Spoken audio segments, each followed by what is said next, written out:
Shalom. Sebelum kita memasuki ibadah kita, marilah kita bersaat teduh sejenak.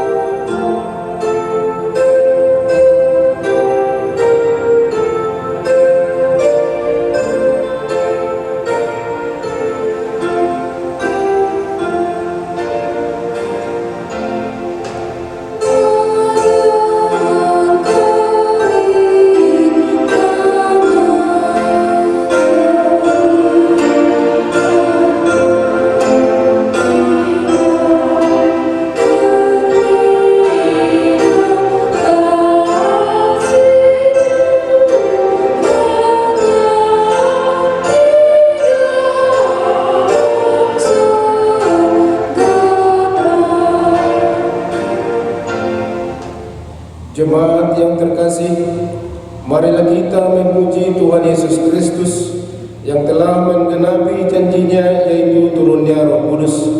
Itulah yang kita ingat, kita pestakan, dan kita syukuri saat ini. Di dalam sukacita kami akan memuji Allah Bapa, Anak, dan Roh Kudus. Dengan sukacita, marilah kita memuji Tuhan.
Di dalam nama Allah Bapa dan nama Anaknya Tuhan Yesus Kristus dan nama Roh Kudus yang menciptakan langit dan bumi. Amin. Dari Sion, puncak keindahan, Allah tampil bersinar.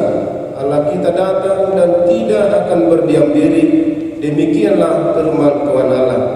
Sebab aku akan mencurahkan air ke atas tanah yang haus, dan hujan lebat ke atas tempat yang kering. Aku akan mencurahkan rohku ke atas keturunanmu, dan berkatku ke atas anak cucumu. Tuhan Allah, Dia menyarangi kita. Ikatkanlah korban hari raya itu dengan tali pada tanduk-tanduk mezbah. Haleluya.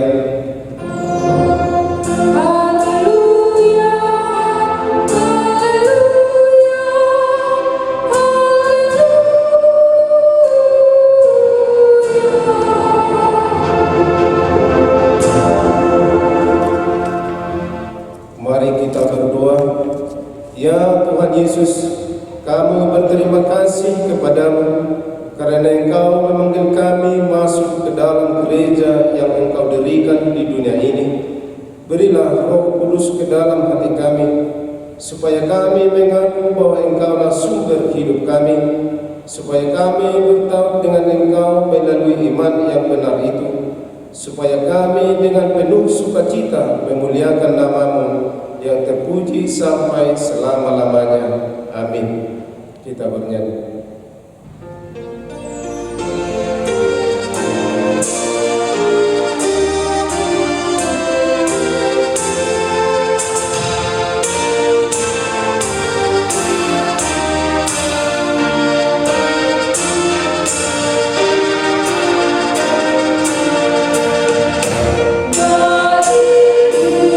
Tuhan nyanyianku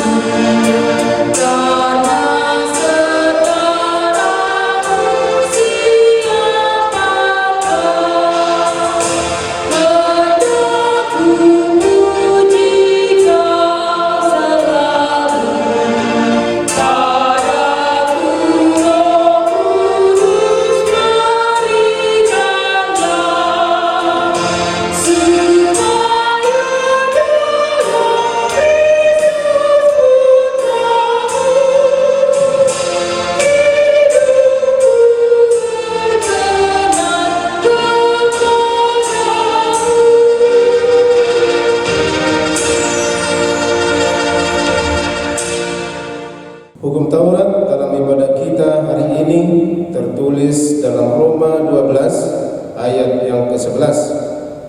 Janganlah hendaknya kerajinanmu kendor, biarlah rohmu menyala-nyala dan layanilah Tuhan.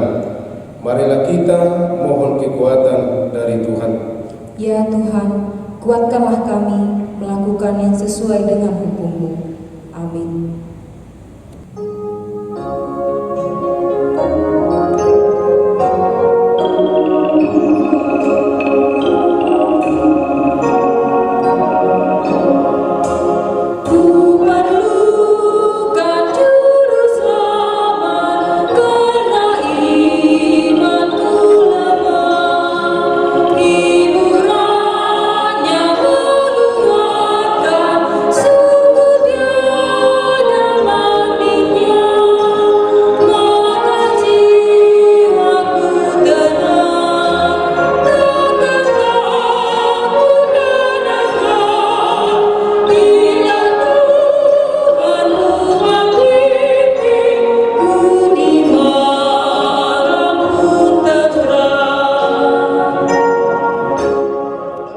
Marilah kita berdoa. Ya Tuhan Allah Bapa, Tuhan kami Yesus Kristus, Engkaulah Allah yang Maha Kuasa, Pencipta segala sesuatu. Engkau adalah adil menghakimi semua orang. Kami datang di hadapan-Mu mengaku segala dosa kami yang kami lakukan karena melanggar hukum-Mu, baik melalui perkataan kami yang tidak benar, maupun karena hawa nafsu keinginan duniawi yang selalu mempengaruhi kehidupan kami.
Kami patut mendapat muka Tuhan akibat dosa kami itu. Tetapi Engkau adalah Tuhan pengasih dan penyayang. Kasihanilah kami, ampunilah segala dosa-dosa dan kesalahan kami di dalam anak-Mu Tuhan Yesus Kristus. Karuniakanlah kami Roh Kudus, agar kami setia mengikuti Engkau di dalam kebenaran dan kekudusan dan memperoleh hidup yang kekal. Ya Tuhan, janjikanlah bagi setiap orang yang percaya kepada anak-Mu Yesus Kristus dan Juru Selamat kami. Amin.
Dengarlah janji Tuhan akan pengampunan dosa kita.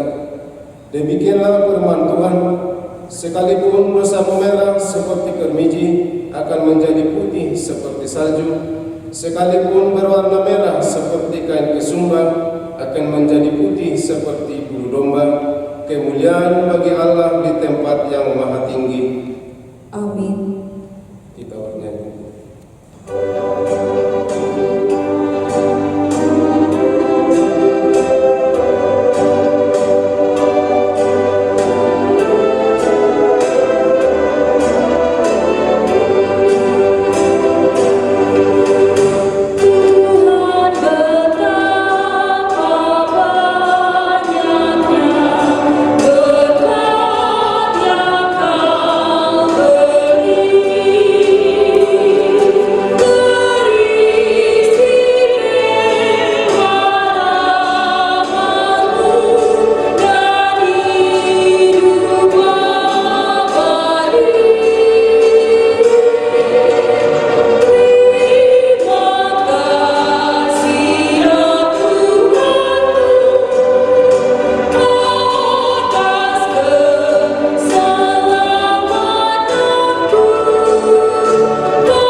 Marilah kita membaca firman Tuhan yang ditetapkan sebagai epistel pada pesta kedua memperingati hari turunnya Roh Kudus yang tertulis dalam Keluaran 35 dimulai dari ayat 30 sampai dengan ayat 35. Berkatalah Musa kepada orang Israel, lihatlah Tuhan telah menunjuk Bezalel bin Uri bin Hur dari suku Yehuda, Dan telah memenuhinya dengan roh Allah, dengan keahlian, pengertian, dan pengetahuan dalam segala macam pekerjaan, yakni untuk membuat berbagai rancangan, supaya dikerjakan dari emas, perak, dan tembaga. untuk mengasah batu pertama supaya ditata, untuk mengukir kayu, dan untuk bekerja dalam segala macam pekerjaan yang dirancang itu. Dan Tuhan menanam dalam hati Yahulim bin Ahisamak dari suku dan kepandaian untuk mengajar. Ia telah memenuhi mereka dengan keahlian untuk membuat segala macam pekerjaan seorang tukang, pekerjaan seorang ahli, pekerjaan seorang yang membuat tenunan yang berwarna-warni dari kain ungu tua, kain ungu muda, kain kemizi, dan tenun halus. Dan bekerjalah seorang tukang tenun, yakni pelaksana segala macam pekerjaan dan perancang segala sesuatu. Demikianlah pembacaan firman Tuhan. Berbahagialah orang yang mendengar firman Allah serta memeliharanya. Amin.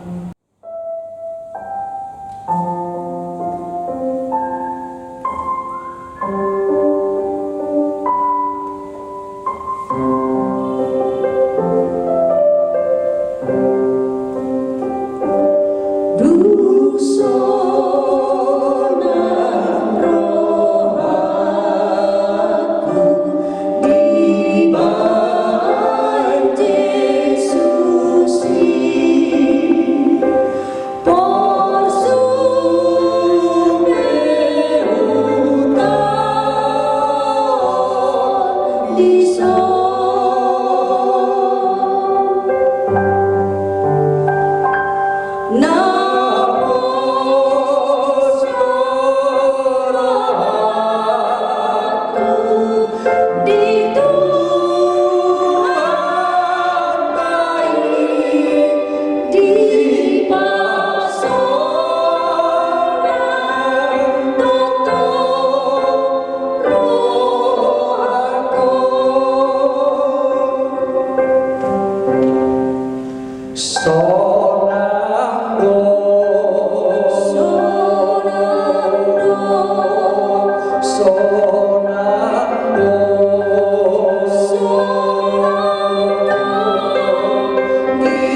seiman di seluruh dunia, kita bersama-sama mengucapkannya.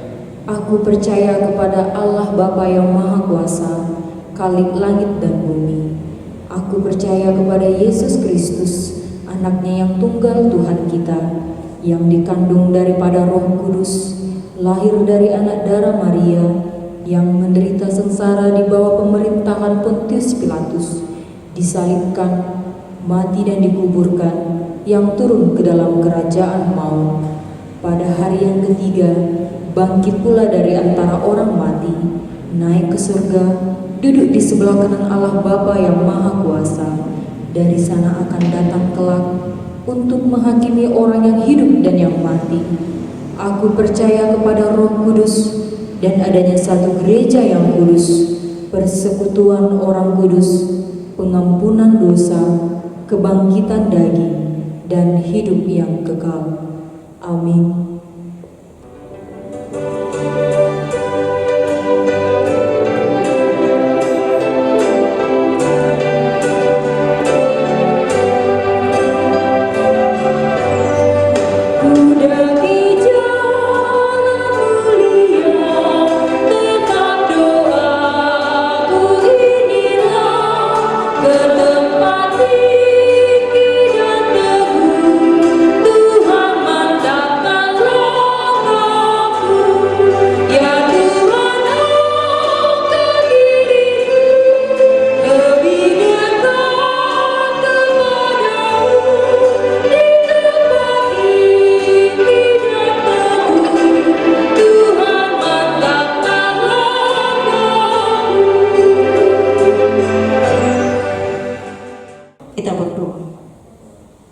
Terima kasih Tuhan pada hari ini, karena kami masih dapat merasakan berkat-Mu yang begitu melimpah, sehingga kami dapat melakukan ibadah kami dalam sabda ini. Sebentar kami mau mendengarkan firman-Mu, kiranya Roh Kudus-Mu yang menguasai hati dan pikiran kami untuk mendengarkan dan melakukan firman. Di dalam Yesus Kristus kami berdoa dan bersyukur kepada-Mu. Amin. Shalom bagi kita semua. Firman Tuhan yang menyapa kita pada Minggu Pentakosta yang kedua ini, yang tertulis dari 1 Korintus pasal 2, dimulai dari ayat 1 sampai dengan ayat 5. Demikian firman Tuhan. Demikianlah pula ketika aku datang kepadamu, saudara-saudara, aku tidak datang dengan kata-kata yang indah atau dengan hikmat yang menyampaikan kesaksian Allah kepada kamu. Sebab aku telah memutuskan untuk tidak mengetahui apa-apa di antara kamu selain Yesus Kristus, yaitu Dia yang disalibkan. Aku juga telah datang kepadamu dalam kelemahan dan dengan sangat takut dan gentar. Baik perkataanku maupun pemberitaanku tidak kusampaikan dengan kata-kata hikmat yang meyakinkan, tetapi dengan keyakinan akan kekuatan Roh, supaya iman kamu jangan bergantung pada hikmat manusia, tetapi pada kekuatan Allah. Demikian firman Tuhan. Saudara-saudari yang dikasihi oleh Yesus Kristus, hidup dengan kuasa Roh, itulah yang menjadi topik kita pada perayaan Pentakosta yang kedua ini. Berbicara dengan kuasa Roh, yaitu Roh Kudus, inilah yang diingatkan pada kita pada perayaan Pentakosta yang kedua ini. Hari Pentakosta adalah peristiwa pencurahan Roh Kudus. Ini menjadi peristiwa yang terbesar, di mana dengan kedatangannya memberikan penghiburan dan penyertaan setelah Yesus naik ke surga. Ada banyak di dalam Alkitab kita baca bagaimana peranan Roh Kudus itu di tengah-tengah kehidupan orang-orang percaya.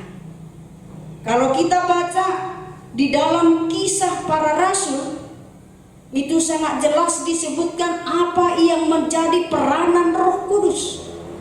Bahwa Roh Kudus itu mengarahkan, memimpin, menuntun, bahkan menghibur.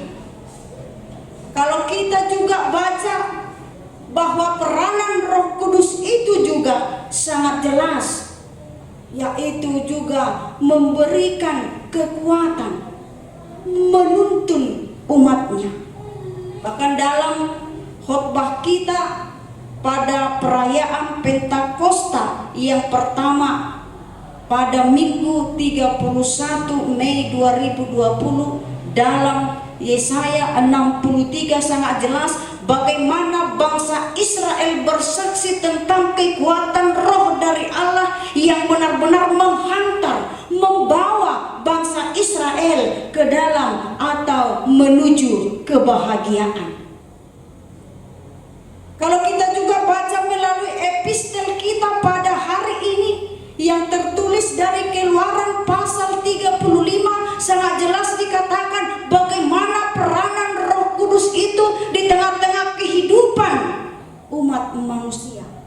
Dikatakan bahwa di dalam kehidupan manusia itu peranan Roh Kudus itu memberikan berbagai talenta di tengah-tengah kehidupan orang-orang percaya. Dalam epistel kita itu dikatakan melalui Roh Allah memberikan pengetahuan, memberikan sesuatu talenta ahli tenun dan ahli-ahli yang lain. Inilah yang menunjukkan betapa dahsyatnya, betapa besarnya kuasa Roh Kudus bekerja di dalam kehidupan orang-orang percaya. Lalu kalau kita dipertanyakan, apakah kita ini, apakah saudara-saudara sudah termasuk orang yang telah dipenuhi oleh Roh Kudus? Bisa saja kita mengatakan, ya tentu. Tetapi ketika kita mengatakan bahwa diri saya telah dipenuhi oleh Roh Kudus, bagaimana kita menunjukkan kualitas hidup kita, kualitas diri kita menjadi orang-orang yang telah dipenuhi oleh Roh Kudus melalui pekerjaan, melalui perkataan, melalui tingkah laku, dan banyak lagi bagaimana sebenarnya orang yang telah menunjukkan dirinya telah dipenuhi oleh Roh Kudus.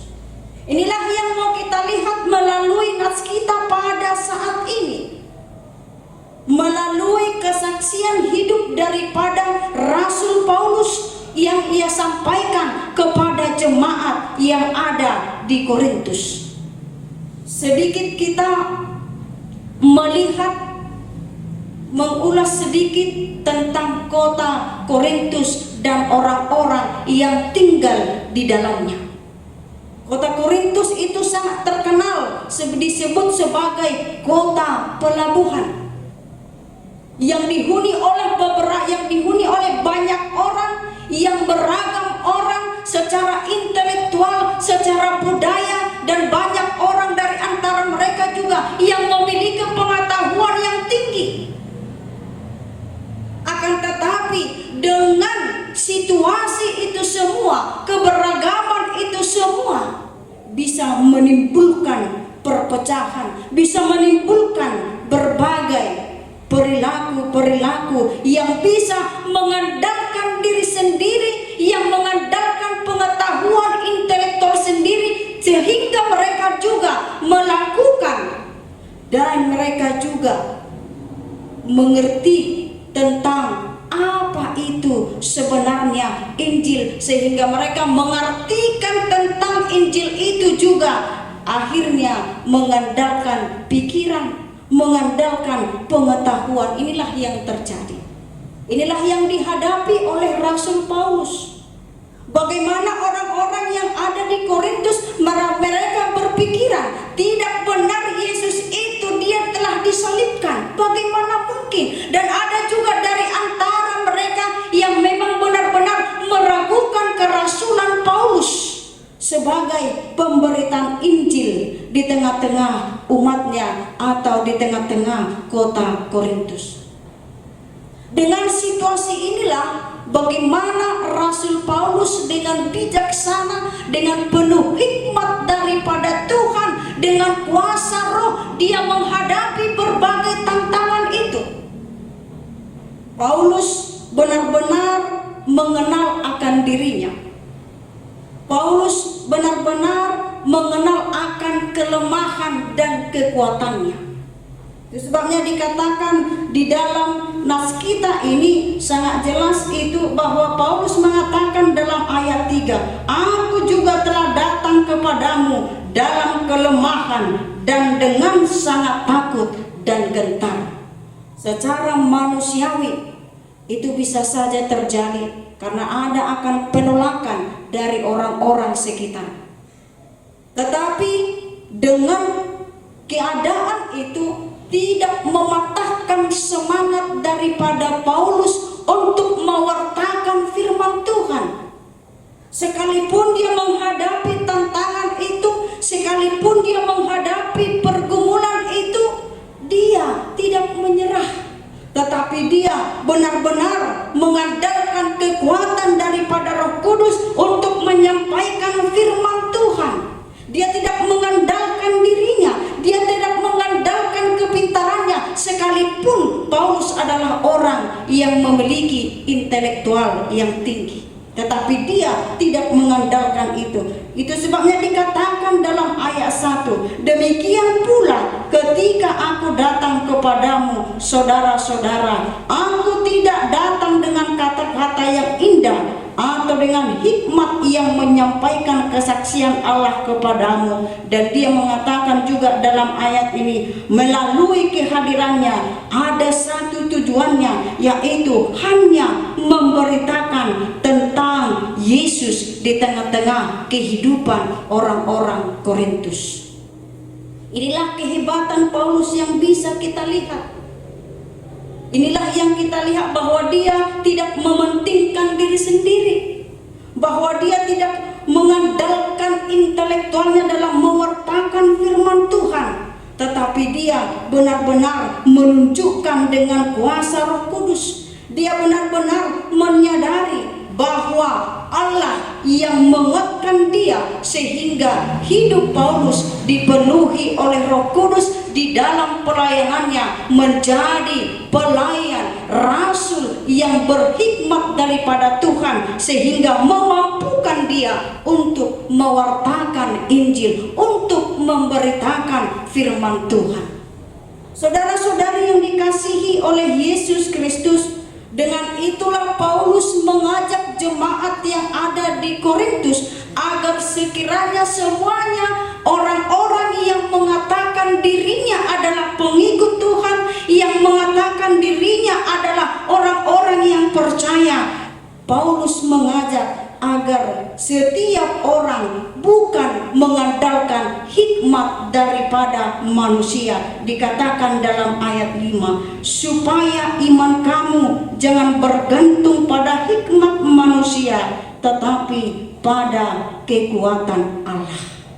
Berbicara tentang hikmat, tentu kita perlu mengetahui apa itu hikmat dan berasal dari mana. Hikmat dari Allah itu tentunya berasal dari Tuhan. Hikmat manusia berasal dari dunia ini. Banyak hal yang kita lihat bagaimana sebenarnya makna daripada hikmat itu yang ada di dalam diri manusia. Kalau kita hubungkan dalam kehidupan kisah Salomo, dalam 1 Raja-Raja 3 pasal 9 ayat 9 dikatakan bahwa hikmat dari Tuhan itu memampukan kita untuk menimbang. memampukan kita untuk melihat yang baik dan yang jahat. Bahkan di dalam surat Yakobus juga sangat jelas dikatakan apa sebenarnya makna hikmat itu, bahwa hikmat dari Tuhan itu adalah murni. Manusia yang berhikmat dari Tuhan menjadikan dirinya menjadi orang yang pendamai. Orang yang berhikmat yang dikuasai oleh Roh Allah adalah manusia yang penuh dengan belas kasihan, manusia yang penuh dengan keramahan, apapun pangkatnya. Kalau dia mengatakan bahwa dirinya adalah orang yang telah berhikmat dari Tuhan, apapun jabatannya, apapun kekuasaannya, itu akan nampak dari sikapnya sebagai orang-orang yang telah dipenuhi oleh Roh Kudus dan sebagai orang yang penuh dengan hikmat daripada Tuhan. Tetapi ketika dia mengandalkan hikmat dari manusia itu sendiri atau dari dunia ini, akan cenderung jatuh ke dalam kesombongan, akan cenderung jatuh ke dalam keangkuhan, yang menganggap bahwa dirinya yang lebih hebat, yang menganggap bahwa dirinya adalah yang lebih luar biasa, yang lebih pintar dari segala sesuatu dan dari saudara-saudara atau teman-temannya. Tetapi kalau Paulus tidak, dia dengan kerendahan hati, dia dengan ketulusan, dengan mengandalkan kekuatan Allah, sehingga dia mampu mewartakan firman Tuhan di tengah-tengah pelayanannya. Saudara-saudari yang dikasihi oleh Yesus Kristus, melalui perjalanan atau pengalaman hidup daripada Paulus di tengah-tengah pelayanannya, demikian juga yang kita hadapi. Berbagai tantangan kita hadapi di tengah-tengah dunia ini yang dialami oleh Rasul Paulus. Melalui tantangan yang di tengah-tengah pelayanannya juga itu akan bisa terjadi di dalam kehidupan kita ini. Penolakan akan diri kita bisa saja terjadi. Berbagai tantangan kehidupan, khususnya pada masa pandemik ini juga kita hadapi. Contoh kita katakan, dalam situasi pandemik ini semua berubah, segala aspek kehidupan kita. Secara ekonomi, di tengah-tengah keluarga kita akan mengatakan berpengaruh oleh situasi pandemi virus corona ini. Para pebisnis akan mengatakan bahwa saya juga terdampak dengan virus corona ini, yang biasanya begitu banyaknya keuntungan yang dia dapatkan dari hasil perdagangan atau dari hasil usahanya, tetapi dengan situasi pandemik ini bisa juga menjadi berdampak kurang dari seperti biasanya. Bisa saja kita juga di tengah-tengah keluarga mengatakan bahwa kehidupan kita, keuangan kita juga bisa terdampak. Apalagi pada saat ini yang dikatakan stay at home, berdiam di rumah. Bukan hanya suami yang ada di rumah, tetapi anak-anak, seluruh keluarga. Kalau saya sendiri bercerita dengan ibu-ibu, bahkan di dalam media sosial juga bertukar pikiran, kita lihat sekarang stay at home justru semakin memperbesar pengeluaran. Bisa kita mengatakan bagaimana kita ini menghadapi ini. Ada juga mengatakan bahwa dengan situasi pandemi virus corona ini bisa juga menghancurkan kehidupannya melalui pekerjaannya. Banyak yang telah pengangguran, banyak yang telah dirumahkan. Itulah yang menjadi tantangan terbesar kita di tengah-tengah situasi ini. Tetapi melalui firman Tuhan kita pada saat ini, melalui Roh Kudus yang telah dicurahkan di dalam hati kita, melalui turunnya Roh Kudus yang membimbing dan menuntun kita, menguatkan kita, bahwa dengan kekuatan Roh Kudus kita akan dimampukan di di dalam menghadapi segala sesuatu. Apakah itu tantangan di tengah-tengah pekerjaan, apakah itu tantangan di tengah-tengah keluarga, tengah-tengah rumah tangga, dimanapun kita. Dan ada lagi ketika kita memiliki kelebihan daripada yang lain, ketika kita memiliki sesuatu yang tidak dimiliki oleh sahabat atau teman-teman kita. Bisa saja kita memiliki kelebihan secara intelektual, bisa saja kita memiliki kelebihan secara ekonomi atau secara keuangan, secara pangkat dan yang lain-lain. Sebagai orang yang mengatakan dirinya adalah orang yang telah dipenuhi oleh Roh Kudus, bagaimana dia menjadi orang yang penuh hikmat, mengandalkan kuasa Roh, bukan mengandalkan dirinya, bukan mengandalkan hikmat daripada dunia ini, karena itu mendatangkan kesia-siaan. Karena itu saudara-saudara, kalau kita mengatakan, lalu bagaimanakah saya supaya bisa menjadi orang yang berhikmat? Jawabannya ada dalam topik minggu kita yang mengatakan hiduplah dengan kuasa Roh Kudus. Dengan hidup di dalam Roh Kudus, maka Dia yang akan menuntun kita menjadi orang-orang yang berhikmat. Tuhan memberkati. Amin. Terima kasih Tuhan, pada saat ini melalui firman-Mu yang telah menyapa kami. Begitu berharganya kuasa Roh Kudus-Mu yang telah Engkau curahkan kepada kami. Ajari kami Tuhan untuk selalu menerima Roh Kudus-Mu bekerja di dalam hati dan pikiran kami, sehingga Engkau mampukan kami menjadi orang yang berhikmat di tengah-tengah perjalanan kehidupan ini. Terima kasih Tuhan, di dalam Yesus Kristus kami berdoa dan mengucap syukur kepada-Mu. Amin. Marilah kita bernyanyi sambil mengumpulkan persembahan kita.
Marilah kita berdoa untuk menyerahkan persembahan kita kepada Tuhan.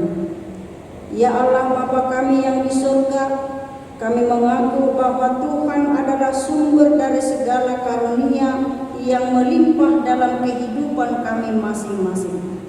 Sebahagian daripada karunia itu kami serahkan kembali sebagai persembahan kepada Tuhan.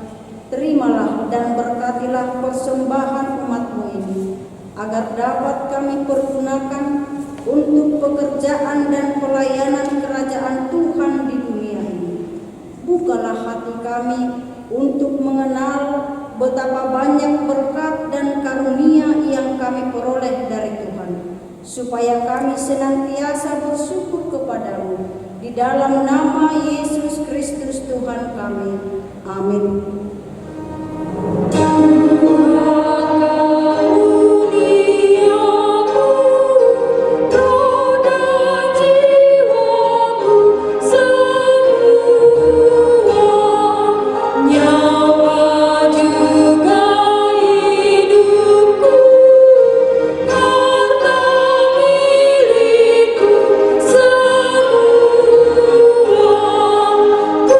Serahkan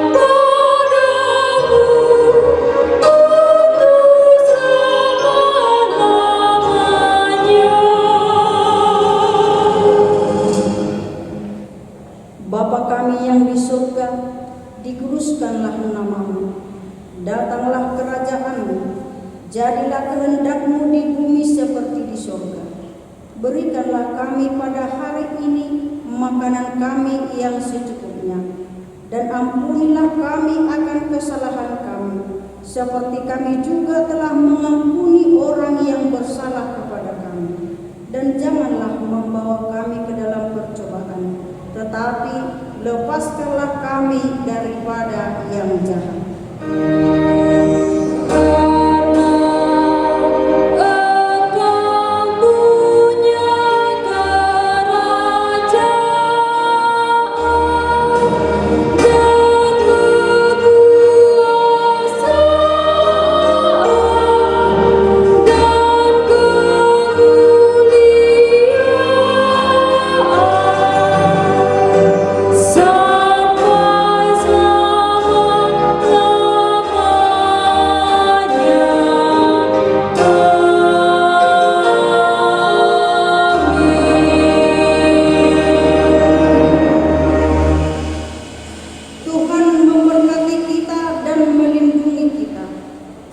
Tuhan menyinari kita dengan wajah-Nya dan memberi kita kasih karunia.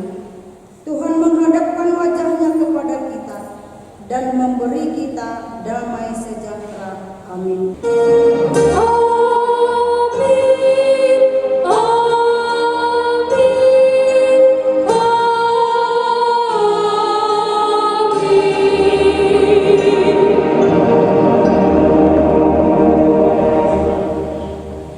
Shalom, selamat Pentakosta, salam sehat, salam damai sejahtera.